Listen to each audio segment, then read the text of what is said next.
Our focus at Niantic Spatial is we want to build physical AI that understands the world. We do this by developing what we call a large geospatial model. And that was Asim Ahmed, a multi-award winning game developer and head of product marketing at Niantic Spatial, the company behind one of the most advanced geospatial AI models in the world. Before that, he had launched Pokémon GO to more than 1 billion users and worked on Peridot across mobile mixed reality and AR glasses with partners like Meta and Snap. But how do you even build a geospatial model? The first aspect of it is what we call reconstruction, and this is our ability to create really high fidelity 3D digital twins of large areas of the world. Ideally, over time, we'll have mapped the entirety of the world to the majority of the world. Then we go into real-world verticals, entertainment, large venues, public sector operations, and robotics. This is the ability to give machines, whether it's wearable devices such as augmented reality glasses or devices like robotics, the ability to understand where they are in space. It's a centimeter level accuracy.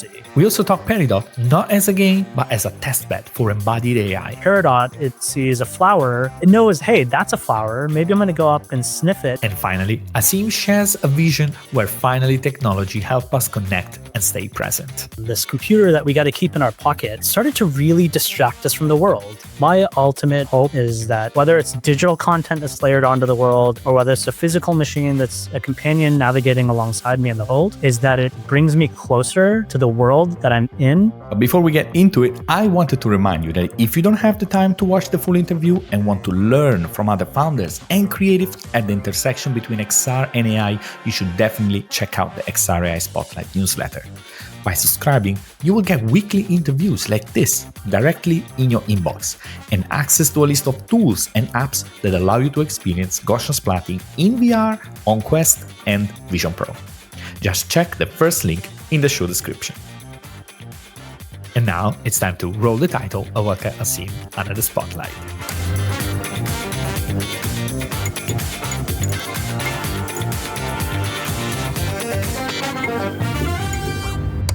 Asim, it is a real pleasure to have you here. Thank you so much for having me. So, Asim, last March, Niantic split to have a distinct focus on geospatial AI and games. What is Niantic Spatial current mission? Yeah, I think if you've been following the Niantic Spatial or the Niantic journey over the past several years, we really had two core aspects of the business that became a priority. We had a really well-performing games business that was performing well with products like Pokémon GO, Monster Hunter Now, Pikmin Bloom. But we also had this amazing, powerful platform for geospatial technology, as well as augmented reality technology. And we made the decision earlier this year to split the company by selling off the games division to Scopely, which really gave the games kind of their best opportunity to succeed, but also give our geospatial technology the best opportunity to succeed as its own kind of standalone entity, its own standalone business. And so really our focus at Niantic Spatial is we want to build physical AI that understands the world. And we do this by developing what we call a large geospatial model. And it's really the intention is to give machines, in the same way that humans have the ability to understand the world, we want to give machines the ability to understand, interact, and navigate in the world. And so what we're doing is we're building this large geospatial model, which is basically, I like to think of it as if you have large language models that understand text and language, we call those, book smarts. The large geospatial model is really to understand the physical world. So we give AI street smarts. So I think that there are two ways to continue the conversation. One is like, what does it take really to for a computer to understand the world? And the other is probably, when that happens, then what does it unlock? So maybe we can start with the first side, right? So what does it take for a computer to, let's say, really understand the world around us? Yeah, so part of our large geospatial model includes three core capabilities. And really, these are the foundation of what gives machines the ability to understand the real world. And so the first aspect of it is what we call reconstruct or reconstruction. And this is our ability to create these really high fidelity 3D digital twins of large areas of the world. And ideally, over time, we'll have mapped the entirety of the world or the majority of the world. Um, and we do this by collecting 3D data. And this comes from a number of sources. In some of our previous games, we have scan data that is collected from them. We also have Scaniverse, which is a separate application, and that allows people to go around the world and not only scan objects but also scan larger spaces. And then we can also couple that with other forms of 3D data, whether it's aerial data from drones or satellites and beyond. And so the compilation of all of this 3D data can help us build this really rich digital twin of the world. And that can enable a variety of applications on top of that. The second capability that's part of this large geospatial model is what we call localize or localization. And this is the ability to give machines, whether it's wearable devices such as augmented reality glasses or devices like robotics, the ability to understand where they are in space and orient where they are in space to centimeter level accuracy. Um, and similarly, this can enable a variety of different types of applications. But really, it's this ability to give the machine the ability to understand where it is relative to where you are and where it is relative to the space around it. And so this can enable things like multiplayer augmented reality opportunities, as well as annotating the world with very specific, augmented reality overlays that make sense within the context of, whatever that use case might be, all the way to giving robotics the ability to navigate throughout the world because it understands where it is relative to space. And then the last component that is part of our large geospatial model is understand or understanding. And this is our semantic understanding of the world. So we have this per pixel ability to understand what any pixel is in space in the world. And so this enables us to basically have like a queryable world that we can ask questions to. So an example could be like, which structures around me would be able to provide shade or shelter? And that can also be applicable in a number of different ways. So regarding this geospatial model, right? I mean, I think people are familiar, for example, when they hold a phone and maybe there's a QR code or something like an anchor that creates augmented reality on top or relative to that. Then now people are also, I think, to some extent familiar to visual positioning system, right? Where let's say you have like a larger area, right? Maybe like a landmark that acts as this anchor for let's say, in this case, we are talking about augmented reality. We could talk augmented reality experience. Now, how is this larger spatial model different from the visual positioning system? Is it sort of like an evolution? Can you maybe explain what more it is than just a standard visual positioning system? Yeah, so the visual positioning system is really what we include in that localized layer of the large geospatial model. So it is a capability of the large geospatial model. What really is added on top of that to this large geospatial model is those two other services. But this kind of promise of this large geospatial model is that with, I'd say, like more noisy or less perfect scans or photos of space, that over time we'll be able to create much more accurate representations of the world with again that limited or imperfect set of data. And we do this because we have over years and years of collection of these scanned locations around the world, a really good understanding of what the world looks like. And so we can basically interpolate or understand to a fairly high degree of accuracy with a limited set of data what that world might look like. So for example, if you have the front side of a church and maybe it's not the most perfect scan, you can probably assume based on hundreds of thousands or millions of other churches in the world that we have scans of what that church can or might look like to a fair degree of accuracy. And so the real idea here, the real promise is being able to kind of essentially supercharge that map of the world over time, based on this rich understanding of the world. So when we think about the, let's say, the verticals that are, let's say, leveraging this type of technology, what kind of verticals are we talking about? Can you maybe share with us some examples? Yeah, there are a number of examples of verticals that can span all the way from logistics to in some cases the public sector, to robotics, to specific like large venues that might want to enable wayfinding. And so I guess to like break it down at a high level, like I'll start with the immersive entertainment layer because I think a lot of people will be familiar with that. We've announced two partnerships since this kind of split into what Niantic Spatial currently is. And the first one we announced is a partnership with Meow Wolf. And what their goal really is to do is they want to bring their Meow Wolf universe everywhere around the world.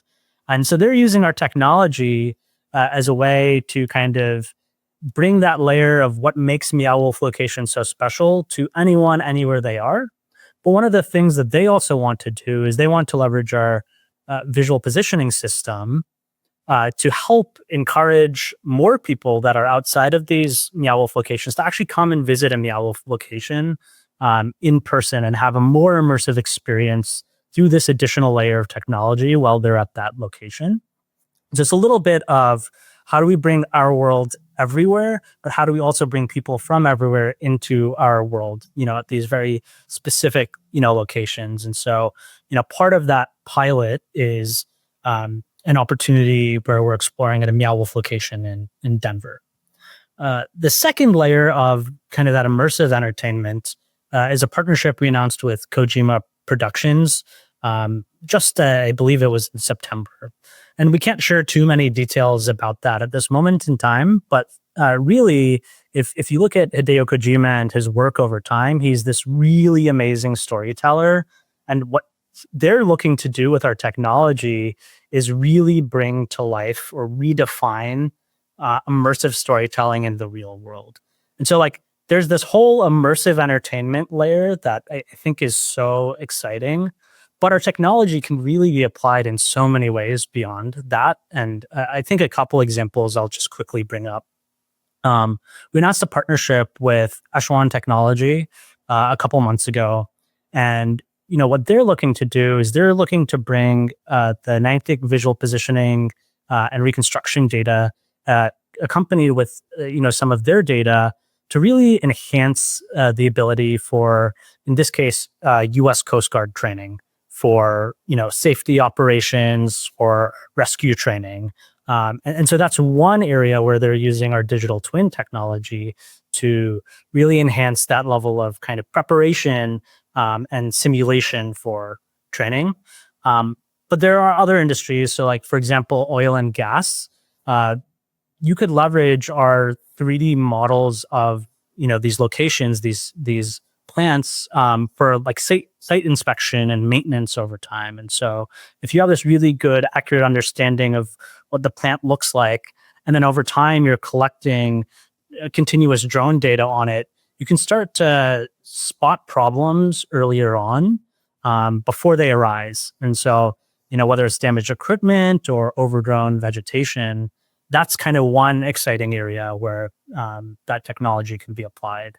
All the way to insurance and surveying. So inspectors, as they're going through a space can, with augmented reality, mark hazards or, points directly so that someone else later, has this understanding of this previous inspection that took place. And so a variety of applications that can be had with our technology.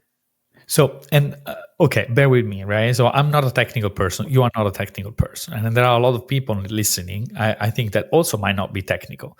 And one question is at a very high level still, like what are these company getting? Are those like point clouds? Are those like SDKs? Are those like, so how does this integration of this technology kind of like happen within, let's say you mentioned like surveying, right? Or you mentioned about like a location based experience that uses augmented reality. Is that like an SDK? Like at the simplest level possible, how does this look like? Yeah, so we have an SDK of our technology, specifically for our augmented reality set of technology. But we can also provide kind of this mapping layer of the world. And in some of these kind of early on, because we are only a company that is, 4 or 5 months old, in some of these early on applications, we're working directly with a lot of these partners, kind of part and parcel with them to enable some of these experiences. And so whether it's directly with them, building these applications that enable efficiency and, again, whatever aspect of the world that they're looking to support, we're working directly with many of these customers. So then let's say that one of the important thing is of course the coverage. And I think when we think about coverage of these locations, we shouldn't think necessarily, okay, we want 100% coverage of the world, because sometimes, for example, the density of the coverage, right, the accuracy in certain spots might be way more important than having every empty spot on Earth mapped in 3D, right, in a way. So how do you kind of like expand these data sets? And you mentioned, of course, like example like Scaniverse, where people keep scanning. I'm one of the contributor, by the way. And but you also mentioned satellite data. So overall, right, how do you increase the coverage of what are the, let's say, relevant location, maybe, because that's also another point, right? What are the places where you feel that there is the need of more coverage, and when that's the case, how do you kind of like tackle that? Yeah, I mean, I think there are a lot of ways. And so, as I mentioned earlier, we have this really rich understanding of scans of places. And we have over 1 million VPS locations that have already been enabled, and many more that can come online. And so we will continue to have this pipeline of 3D data that we're continuing to collect, whether it's, again, from these other sources, whether it's from Scaniverse, or whether it's from collaborating directly with partners. And so we announced a Snap partnership actually in June. And part of that is the hope is we can enable Snapchatters, hundreds of millions of Snapchatters around the world, to continue to contribute and help build this kind of AI map of the world. And so that's one way where we're going to continue to enable this ground truth data to support this geospatial model. In addition to that, we're able to collect other forms of 3D data, whether it's terrain data, whether it's drone data, satellite data, as I mentioned earlier. But the real hope and the promise, as I mentioned, is this large geospatial model that can hopefully over time help us continue to supercharge and massively accelerate the accuracy of this third generation map of the world over time and with time. And so that promise is that it can, again, take that noise or data and regularize it so that we have a greater understanding of that real world location. So Niantic, back in the days when it was still Niantic, right, work on all these different pieces, right? Pokemon Go, we mentioned Scaniverse, of course, Peridot as well, that is still actively being worked on, some of which I believe you are very much involved in. So, and I want to know more about it. But the question before we move into that was like, these are all different pieces, right? It feels from an outsider.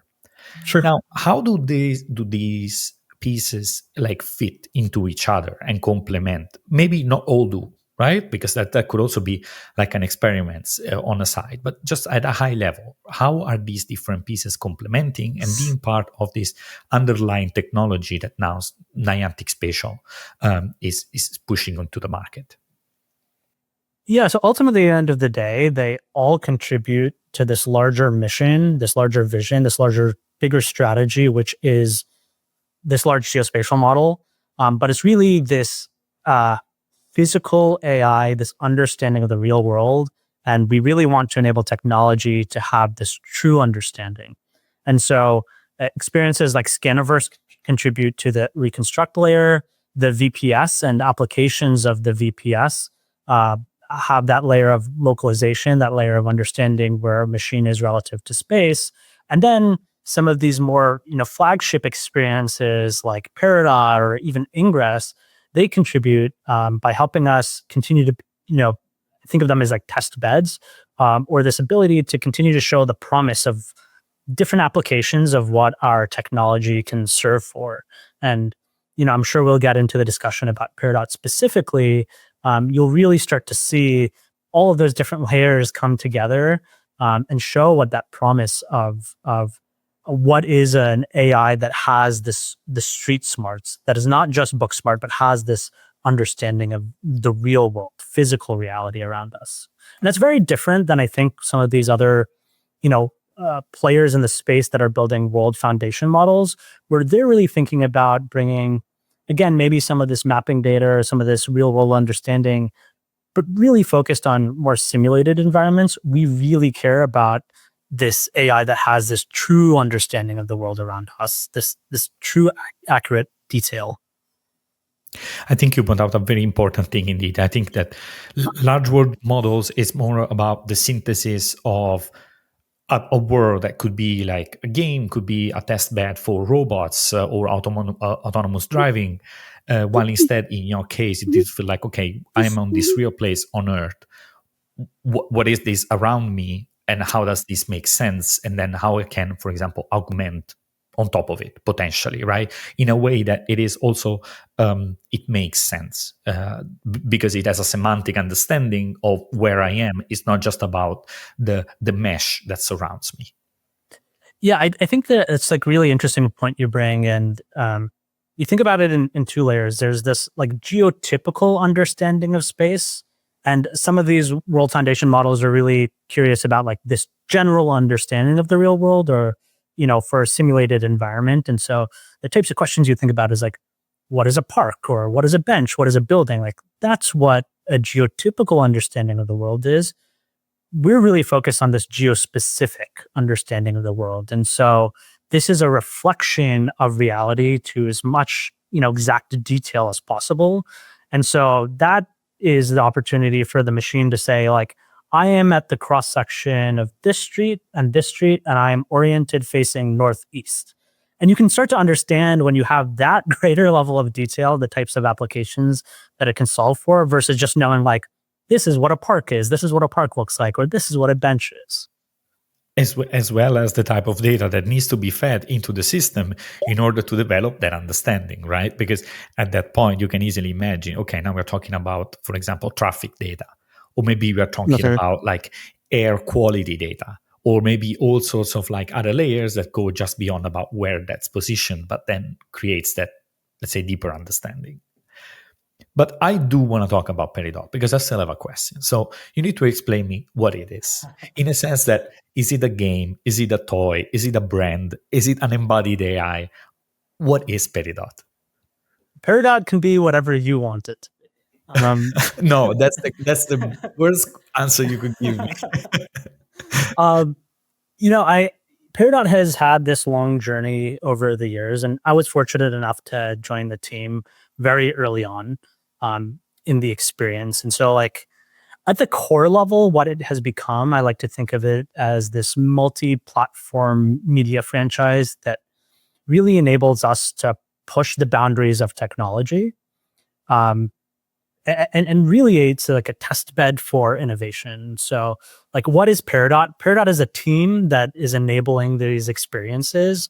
And we started with a mobile game that really, at the time, you look at some of the other Niantic games like Pokémon GO or Pikmin Bloom, and you're an avatar on a map. And as you move in the real world, you move on the map.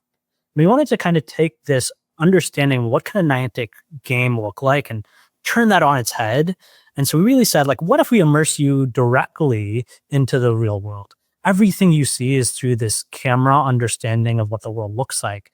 And then we give you this deeper understanding of what the world is. And so, as I mentioned earlier, this is this physical AI that understands the world, we're able to leverage real-time mapping to have these virtual creatures be able to navigate authentically through the world in ways that make sense, to jump on tables, to jump on benches, to jump off of benches.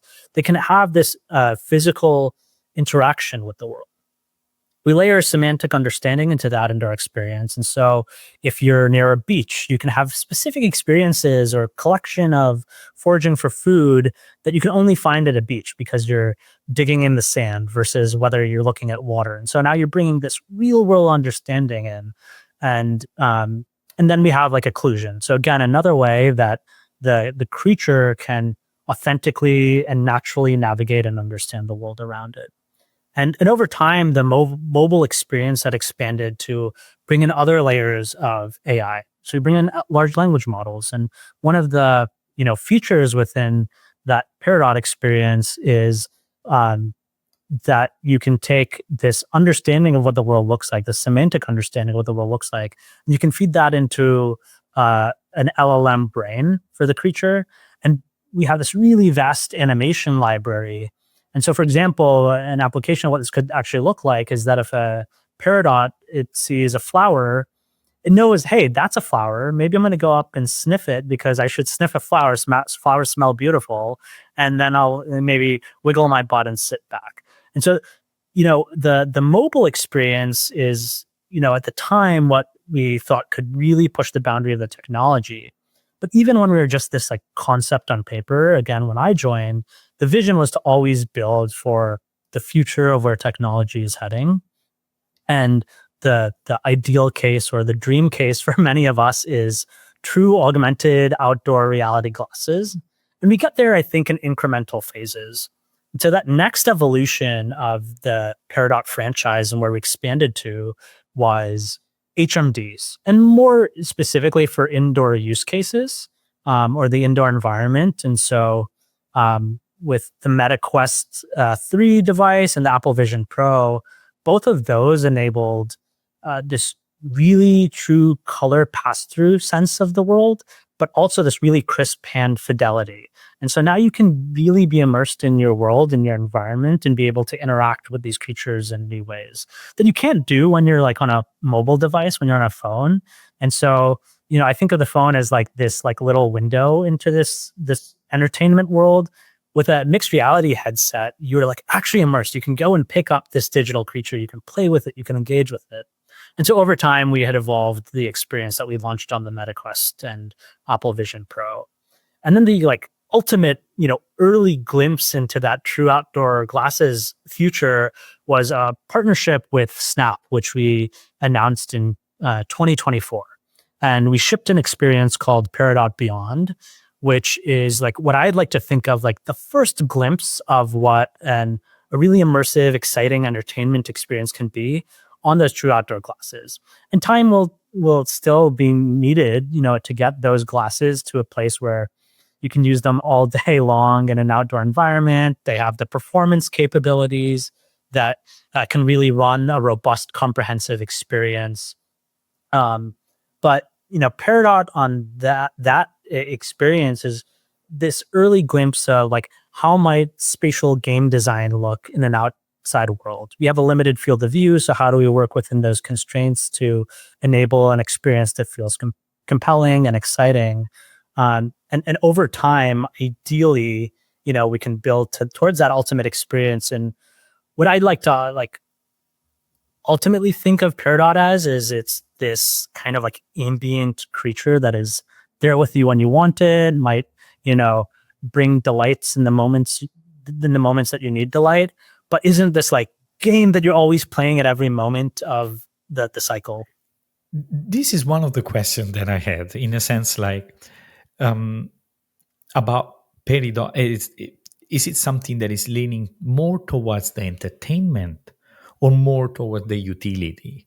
Because sometimes I think that trying to do everything in the same way, right, have it more like a game, it's good in its own. But when you try also to be useful, then you might not do your best as, let's say, making a game out of it. So where do you think it's the future, or let's say this new implementation of Peridot leaning towards? Yeah, so I'd say like we still have roots in the game world and gamification, right? And you can bring delight to the world, but to your point, like it doesn't actually have to be a game. And if you try to do too much all at once, you'll almost like have this really confusing experience to some degree. So one application that we think is really exciting, and it's really in a demo format right now, is what we're calling Project Jade.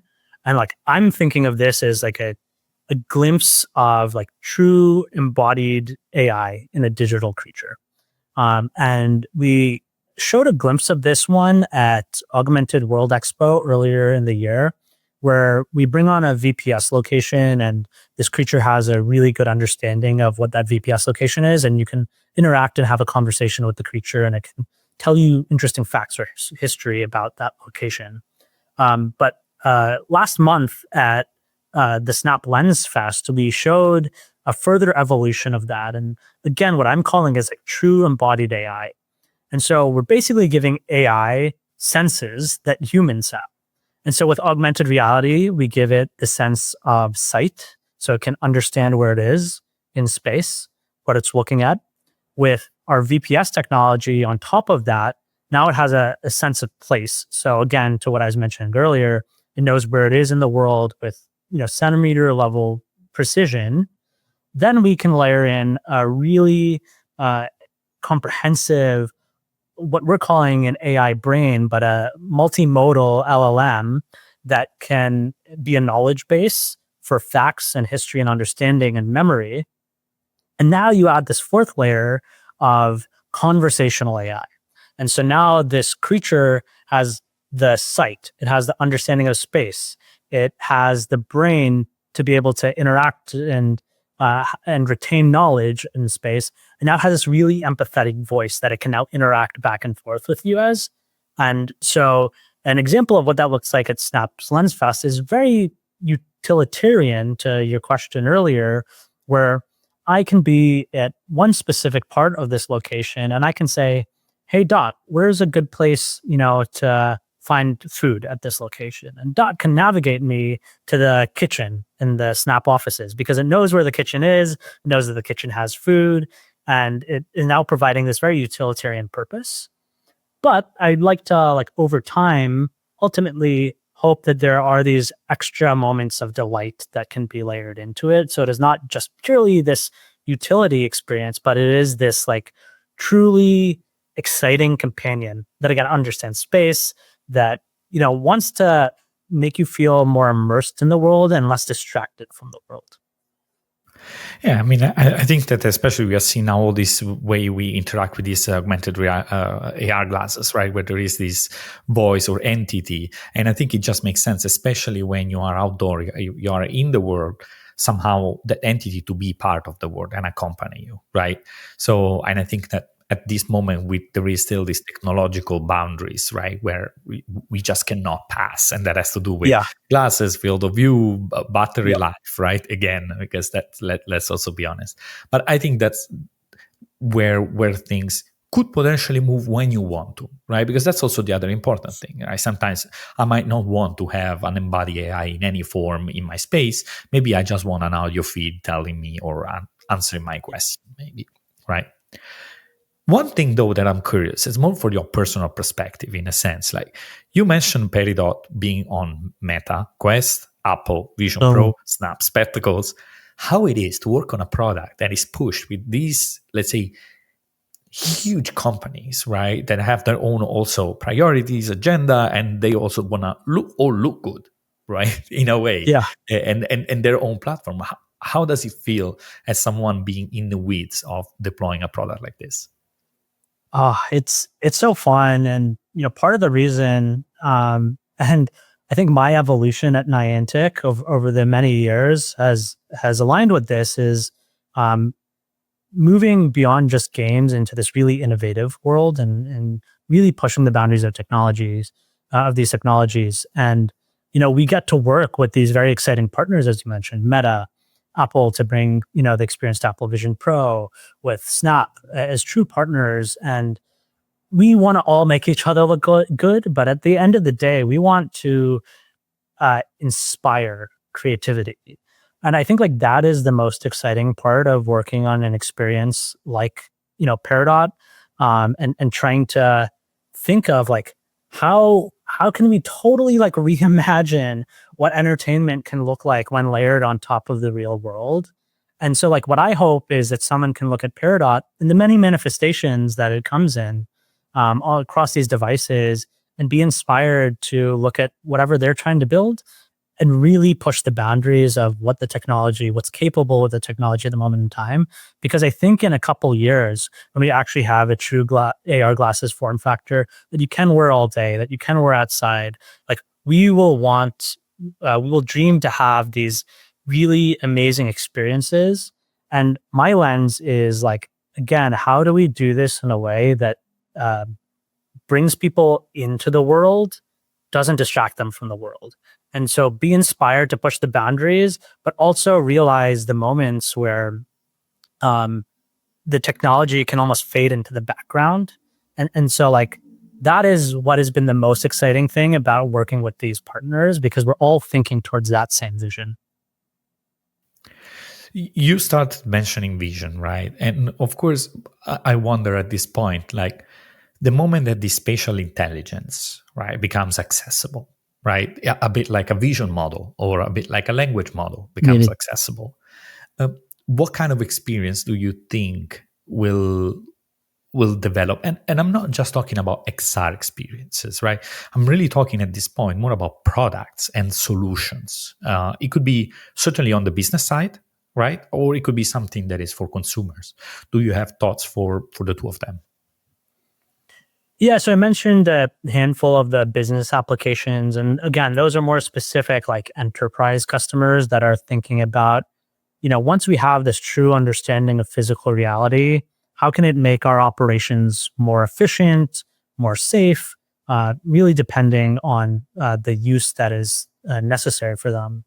I think like one area that I'm most excited about is robotics. And I think that is, as you think about that is an industry that will come to life over time more and more and more. And we're seeing early versions of that right now. But these robots will need, these are our machines in the same way that glasses, AR glasses are machines. These robots will need to have a good understanding of the physical world, to be able to navigate the world, to be able to interact with the world. And I think you'll see a lot of robotics inspired companies right now that are really thinking about, how can I have this robot help me fold my clothes or maybe help me do my dishes? Really leveraging, more visual models like videos, to have an understanding of like what does folding clothes look like in many different environments. But that's not going to enable robots to actually move about our world, to actually understand where they are in the grand scheme of the world. And so I think that is an area beyond these variety of XR applications and beyond some of these um, business, enterprise applications that we'll see an industry start to boom. And the idea with our VPS technology is that it can also work in GPS denied areas or areas where maybe the GPS doesn't work as well. Because again, we have this ability to localize and understand space around it. And so now you can start to imagine the efficiency of robots being able to move and navigate throughout our world, even in areas where maybe the GPS might fail, because they do have that understanding of space. And you can think of the variety of ways where, like, maybe if you have robots that are doing some form of, let me take a package from point A to point B or deliver something from point A to point B, where in a lot of the cases right now, they might need some form of teleoperation. The efficiency of that understanding of the world can really help, boost that area. So I think if we don't talk about, so some time ago there was this announcement from this company, right, who released, I don't know if you have seen it, this robot that was actually teleoperated, right? That you actually wear a headset and there is someone from a room on the other side teleoperates this robot. And I was wondering, like, because that's technically what we're talking about. We're talking about the future, but to some extent, a version of that future, it's already behind, around the corner. So, I mean, Do you have any thoughts, maybe just your personal opinion on that kind of like announcement and the kind of implication that it has for a company? Or maybe let's take that out of the way. Like for you, how did you feel about that specific announcement, or sharing that this might be closer than we think? Robots are super exciting, and I'm like stoked to see the ways that they can be embedded in our world. Um, but it can also be scary that, like, from the form of teleoperation, it can, if I have a robot in my house all the time, it's seeing everything that I'm seeing. And I think, like, over time, the hope and the dream is that it doesn't need to be teleoperated at all. It has that true understanding of the world, the physical space around it. It has this understanding of the activities. And I think, like, that's the point at which I would be excited and be bringing that into my home and having it support me. Um, but I think, like, there's a lot of excitement, and, like, 2-3 years ago, I didn't even think robots were, like, around the corner in such a way that, like, now you're seeing almost every company thinking about how robots can enhance their operations, um, and in a more consumer way. Like, obviously, they've been, a thing in manufacturing and many other industries from, decades, but really as, like, a consumer application, as something that someone can go and just, buy, maybe in 2-3 years, and have as part of their day-to-day routine. Like, I'm excited, but I'm, like, optimistically cautious as well. Yeah, I think if we have learned a lesson from XR, is also it always might take longer than what we think in a way. So It's only I three think, years away. yeah, exactly, right, as you say. So maybe the robots, it's not gonna be three. Maybe it's gonna be more to have it also something that is very truly useful, right? Because again, but I still think it's fascinating that there is something like this that is coming and people will have in their house. Does that mean that's gonna do the job or replace the human? I don't think so in any way, any moment closer than that. But still, it is like faster. It's evolving faster than what I would have thought.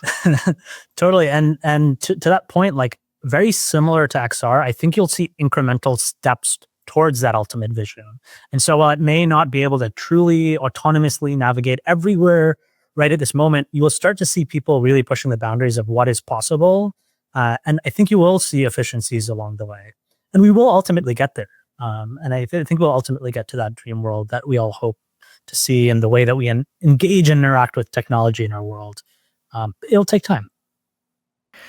So maybe just to conclude, right? I mean, I think that if you think as let's say at Niantic Spatial as a, let's say, a foundational um, model, or in a sense more like infrastructure to build and to deploy either digital content on the real world, or to help make sense of this real world, how do you think is the role of Niantic Spatial in this moving forward, in terms of the next 6 months, the next year? How are you navigating this evolving landscape? I think, like, our ultimate goal, our ultimate vision is we want to make the world a useful place for us. And the way that we do that is by giving technology the same understanding of the world in the same way that humans can do it. And it's baby steps to get there. You'll see us experimenting right now, early experimentation of, something like Project Jade. We'll see how that can be applied to robotics. And so maybe you can have if you're visiting the Niantic Spatial office in the coming months, you could have a robot maybe greet you at the front desk and navigate you within the office. And so I think, again, everything is a building block towards that ultimate future that we're hoping towards. And you'll see us incrementally, what we're doing internally at Niantic, but also partners we're working with, start to see the way that the world becomes a tool for them versus just being a place that they're a part of. And I think that's the place that technology can become the most seamless part of our day to day. And I'll go back to something that I said before. Like, my ultimate hope or my ultimate vision is that whether it's digital content that's layered onto the world, or whether it's a physical machine that's a companion navigating alongside me in the world, is that it brings me closer to the world that I'm in. It doesn't distract me from the world. It makes my ability to live in the world a little bit more seamless, a little bit more engaging. And I think what you saw maybe 20 years ago with the initial kind of smartphone, this computer that we got to keep in our pocket, started to really distract us from the world in many different ways. It was also a marvelous device, and it has expanded a lot of industries in many ways. But can technology meet us back where we are, back in our real world with us, and be a seamless part with us? I think that our technology can help enable that, and I think it can be a foundation for making that a reality. And so, like, I'm excited to see what kind of can converge over time. Asim, thank you very much for being with us. Of course, yeah. Thank you so much for having me. I love chatting with you. Thank you very much for listening in. If you like the show, remember to leave a rating on Spotify, Apple Podcasts, or a thumbs up on YouTube. It really helps me keep doing this and shine the spotlights on the greatest founders and makers, pushing the boundaries of XR and AI. Also, make sure to check out the show page xraispotlight.com, where you can find more conversation like this one. Till next time.